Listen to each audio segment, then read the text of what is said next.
Hello everyone, आपका स्वागत है मिशन शिक्षा में। आज मैं आपको बताने वाला हूँ 12th क्लास बायोलॉजी का जो आपका 16 तारीख को पेपर होने वाला है।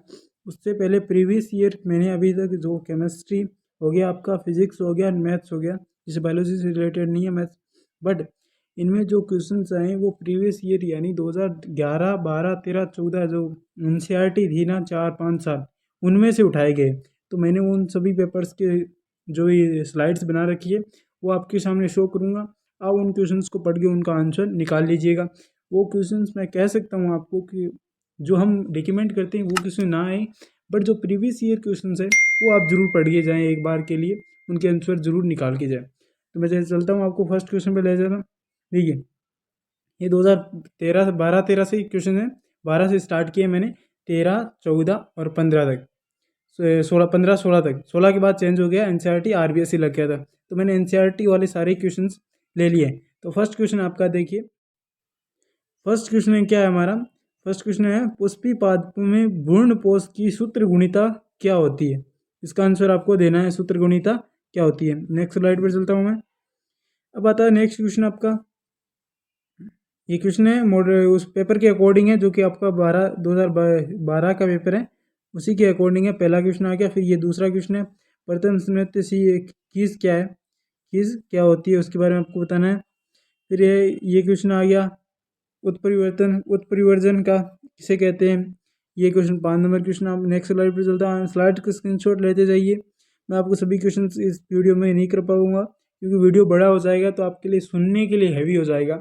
आप छोटा वीडियो देखिए, स्क्रीनशॉट ले लीजिए। आपको नहीं मिलेंगे ये प्रीवियस ईयर क्वेश्चन पेपर, आपको ढूंढने पड़ेंगे, इसलिए ये सीधा सीधा वीडियो आपको मिला रहा है। देखिए, इसके लिए मेहनत करनी पड़ी है हमें। पिछले वीडियो में एक बंदे ने एक कमेंट किया था हमें कि सर आपने मेहनत क्या की। देखिए, उस मॉडल पेपर को समझाने के लिए मेहनत होती है। आपको यदि मॉडल पेपर मिलता है तो आप उसे पढ़ सकते हैं, बट हमें तो उसको खोज के निकालना पड़ा है, तब तो कुछ तो मेहनत लगी है हमारी। चलिए, बैक्टीरिया का क्या क्वेश्चन क्या है हमारा। उस बैक्टीरिया का नाम लिखिए जो दूध को दही में परिवर्तित कर देता है, उसका नाम लिखना है आपको। क्या नाम होता है, क्या है ये, BOD। Right the full form of BOD। BOD की फुल फॉर्म लिखनी है आपको। इसी प्रकार से ये है क्वेश्चन 8 नंबर, ये 9 नंबर क्वेश्चन है। इनको अच्छे से पढ़ना है, इनके आंसर देने। नेक्स्ट स्लाइड पर चलता हूँ। ये 10 नंबर क्वेश्चन आ गया आपको। उन जीवाणु वैज्ञानिकों के नाम नाम लिखिए जिनमें बीटी जीव विषम निर्मित होता है। बीटी जीव क्या होता है, विषम निर्मित होता है, उनके नाम लिखने। ये आपका नेक्स्ट क्वेश्चन हो गया। अब स्लाइड के स्क्रीनशॉट लेते जाइए। सेक्शन BA में चल रहा हूँ अभी, सेक्शन A है, इसके बाद B आएगा सेक्शन। अब देखिए, प्रीवियस ईयर में जब प्रीवियस ईयर क्वेश्चन होते थे तब आपके MCQ टाइप के क्वेश्चन नहीं आते। MCQ पैटर्न इसी साल ऐड किया गया है, वो पहले नहीं आता था, इसलिए वहाँ इन पेपर्स में आपको MCQ पैटर्न नहीं मिलेगा। ठीक है, तो आपको जो छोटे छोटे क्वेश्चन है 1-1 नंबर के, वही MCQ में समझ लीजिए उनको भी। ठीक है, अब देखिए ये क्या है, नेक्स्ट स्लाइड है मेरी। क्या है, पर्यावरण व उन वनोन्मूलन से पड़ने वाला प्रभाव, एक कुप्रभाव लिखना है। कुप्रभाव का नाम लिखना है आपको, उसके बारे में बताना है। स्वचालित वाहनों में उत्प्रेरक परिवर्तक का उपयोग क्यों किया जाता है, क्यों किया जाता है उसका कारण लिखना है आपको। नेक्स्ट चलता हूँ आपको। ये क्वेश्चन आपके 14 नंबर क्वेश्चन, 15 नंबर क्वेश्चन और 16 नंबर क्वेश्चन, इन सभी को आपके एक बार स्क्रीनशॉट ले लीजिए। मैं इसको कट को हटा देता हूँ। एक बार स्क्रीनशॉट इनका सबका ले लीजिए। इनकी नंबरिंग आप नहीं देखिएगा क्योंकि ये आपकी इस साल का पैटर्न नहीं है, ये पिछले प्रीवियस ईयर का पैटर्न है। नेक्स्ट चलता हूँ आपको। यदि डीएनए के बारे में बताना है, ये कंडीशन है आपकी डीएनए की, आरएनए की, 2 क्वेश्चन आए हुए। देखिए, आपकी ये सिलेबस में ज़रूर है, आप ऐसा ना सोचिए कि हमारी ये नहीं है। नहीं, यदि कोई क्वेश्चन नहीं होता है तो उसको छोड़ दीजिए, जो आपके चैप्टर में नहीं है उनको छोड़ सकते हैं आप। मैंने पूरे क्वेश्चन नहीं लिए, पूरे पेपर ही ले लिए, क्योंकि मैंने जो पेपर वाइज PDF वाइज नहीं करवाया है, लेकिन मैंने जो स्लाइड्स बना ली जिसको मेरे को आसानी हो उनको स्क्रॉल करने में। अनुवांशिक संतुलन क्या है, इसके बारे में आपको बताना है, 4 घटक लिखने हैं। ठीक है, किण्वित पेय उत्पादन के सूक्ष्म जीवों का उपयोग उदाहरण से समझाइए, उदाहरण से समझाना है आपको। डेयरी फार्म प्रबंधन की प्रक्रियाओं को संक्षेप में समझाइए, इसको समझाना है आपको। तो आपके क्वेश्चन नहीं है उनको छोड़ दीजिएगा। नेक्स्ट क्वेश्चन है आपका। इन क्वेश्चन के आप स्क्रीनशॉट ले लीजिए फटाफट। स्क्रीनशॉट लेंगे तो आपको अच्छे से आप कर पाएंगे इनको आंसर। नेक्स्ट क्या है आपका, मानव में लिंग निर्धारण की क्रिया विधि को समझाइए। मानव में लिंग निर्धारण किस प्रकार से, उसकी क्रिया विधि को समझाना है। बायोरिएक्टर क्या है, इसकी कार्य प्रणाली को समझाइए। फिर नेक्स्ट क्वेश्चन पे चलता हूँ मैं। अथवा वाले भी आप अच्छे से पढ़िएगा। ये भी क्वेश्चन के स्क्रीनशॉट ले लीजिए आप। नेक्स्ट आपके सलाह ये क्वेश्चन आ चुके हैं आपके 19वां क्वेश्चन जो अथवा 29वां क्वेश्चन जो अथवा में। फिर 30वां पारितंत्र के बारे में क्वेश्चन पारितंत्र वाला चैप्टर अभी भी है। मैं मॉडल पेपर में मैंने देखा था पारितंत्र में से क्वेश्चन आ चुके थे। परागकण लंबे समय तक संरक्षित क्यों रहते हैं, लंबे समय तक क्यों संरक्षित रह पाते हैं उसके बारे में आपको बताना है। ये 1 नंबर का क्वेश्चन है। ये क्या है, परागकण लंबे समय तक संरक्षित क्यों रहते हैं, ये हो गया हमारा क्वेश्चन। अब नेक्स्ट क्वेश्चन में चलता हूँ मैं। अब देखिए ये क्वेश्चन 1 नंबर के क्वेश्चन है जो आप देख पा रहे हैं इनमें। मेंडल के स्वतंत्र अपवाद नियम की का अपवाद क्या है, इसका अपवाद क्या वो बताना आपको। अनुवांशिक अपवाद को परिभाषित करना है आपको। ये क्वेश्चन आपके प्रीवियस ईयर क्वेश्चन है जो आपको अच्छे से पढ़ के जाने हैं। आपको जो एक भी क्वेश्चन नहीं छूटना चाहिए इनमें से। यदि इनमें से आपका आता है क्वेश्चन तो आपका सौभाग्य होगा। मैंने जो फिजिक्स या केमिस्ट्री के पेपर फिजिक्स या केमिस्ट्री के पेपर्स देखे, मैथ के भी देखे मैंने, तो वो कम से कम 2012 से 2016 तक जब एनसीईआरटी का कोर्स था आपके, क्या थी एनसीईआरटी थी एनसीईआरटी थी, तो उसमें से जो सिलेबस था वही सेम टू सेम आपके यार पेपर में आ रहा है। रिपीटेड हो रहे हैं वो क्वेश्चन 2012 से, मतलब 4 सालों के क्वेश्चन रिपीटेड हो रहे हैं। वही मैंने मॉडल पेपर उठा लिए, क्वेश्चन पेपर उठा लिए, तो मेरे को पता चला कि इनमें से आ रहे हैं क्वेश्चन, तो मैंने रिसर्च करके आपको बता रहा हूँ। इन स्लाइड्स को पढ़िएगा, एक भी क्वेश्चन आपको मिस नहीं होना चाहिए, क्योंकि मेरी क्लास से मिस होगा क्वेश्चन तो आपके लिए हानिकारक, क्यों आपने वीडियो देखा टाइम लगा के, आपका क्वेश्चन मिस हो गया।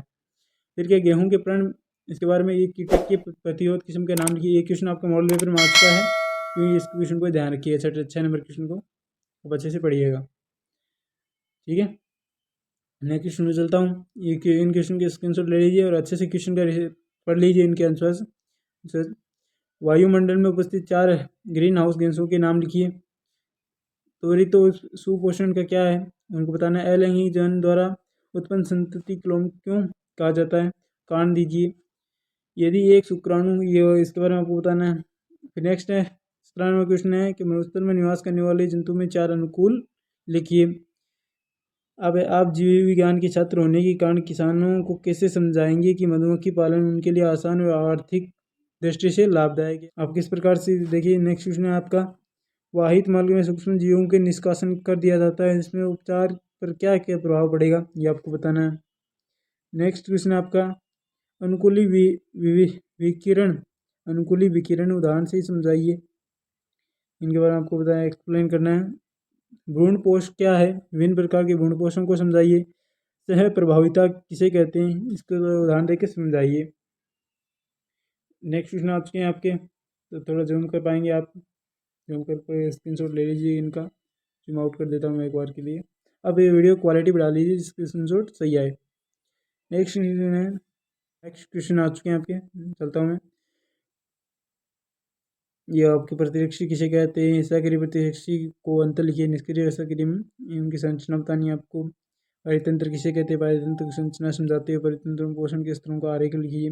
ये 2016 था, मैंने इसे ले लिया। इसका आपको स्लाइड जो आपको कंफर्म हो जाए कि ये प्रीवियस ईयर क्वेश्चन पेपर ही है, ठीक है। नेक्स्ट चलता हूँ मैं। ये 2015 से थे पहले, 2015 क्या वो 2013 या 12-13 से थे। अब ये 16 वाले क्वेश्चन पेपर 15 से आने वाले हैं। ये वाला 16 है, इसके बाद 15 वाला है, ठीक है।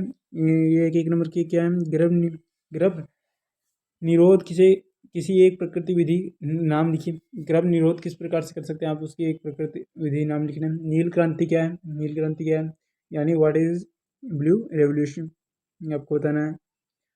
दूध दूध के रूप में बनाने की वो किन्हीं विधि बतानी है। एंटीबायोटिक को परिभाषित कीजिए, डिफाइन द एंटीबायोटिक। जीन चिकित्सा को परिभाषित कीजिए, ठीक है। डिफाइन द जीन थेरेपी, ठीक है। बीटी, ये इस प्रकार से आपको संश्लिष्ट किसे कहते हैं, ये आपको बताना है। शुक्र जनन क्रिया को विस्तार से समझाइए। सह प्रभाविता किसे कहते हैं। ये दो पेपर्स में आपके रिपीट हो चुका है सह प्रभाविता, तो इसको भी आप याद रख सकते हैं। आपको पता चल जाएगा कि कौन से पेपर से कौन सा रिपीट हो रहा है। ये भी क्वेश्चन पेपर 17 नंबर क्वेश्चन भी रिपीट हुआ है दो पेपर से। अब देखिए ये क्वेश्चन के स्क्रीनशॉट लेते जाइए आप, मैं इनको करता जाता हूँ इसको। जैव विविधता किसे कहते हैं, इसके बारे में आपको बताना है। मेंडल के द्वितीय संकरण का प्रयोग है क्या करनी है आपको। चलिए नेक्स्ट क्वेश्चन चलता हूँ मैं। ये क्या है, पारिस्थितिक पिरामिड किसे कहते हैं। ये देखिए इस प्रकार से आपकी ये इतने क्वेश्चन 2012 से 2016 तक आपकी क्वेश्चन पेपर कंप्लीट हो चुके हैं। मैंने सभी क्वेश्चन लिए हैं 2012, 13, मोस्टली मैंने लिए हैं 2014 से, 15 से एंड 16 से। ये 3 मॉडल पेपर एकदम मैंने कंप्लीट लिए हैं। बाकी 12 से एंड 13 से तो कम से कम मैंने 6 क्वेश्चन लिए हैं इनसे, ठीक है। बाकी वाले आपके जल्दी, इनमें पैटर्न बहुत अलग था, इनमें सिलेबस भी कम था। ये 2014 के बाद सिलेबस ठीक आया है, जो ही सेम अभी सिलेबस है वही 2014 में सिलेबस था, ठीक है। 2014 से 2016 में फिर सिलेबस चेंज हो गया आपका, RBSE आपकी लग गई अब NCERT, इसलिए वही मॉडल पेपर वही पेपर मैंने रिपीट करवाए आपको। ये पेपर जरूर पढ़ के जाइए। मैक्सिमम आपके कितने क्वेश्चन होंगे, 50 से 60 क्वेश्चन होंगे, इन सभी को अच्छे से पढ़ के जाइएगा। और मेरा यही आशा है कि आपको बायोलॉजी में 56 में से 56 तो आप लेके ही आएँ, और यदि आपसे ज़्यादा ना हो पाए तो आप कम से कम 50 से तो ऊपर ही रहें। तो इसी कामना के साथ मैं विदा लेता हूँ। चैनल को सब्सक्राइब नहीं किया, सब्सक्राइब कर दीजिएगा, इसमें हमारी मेहनत लगी है। धन्यवाद।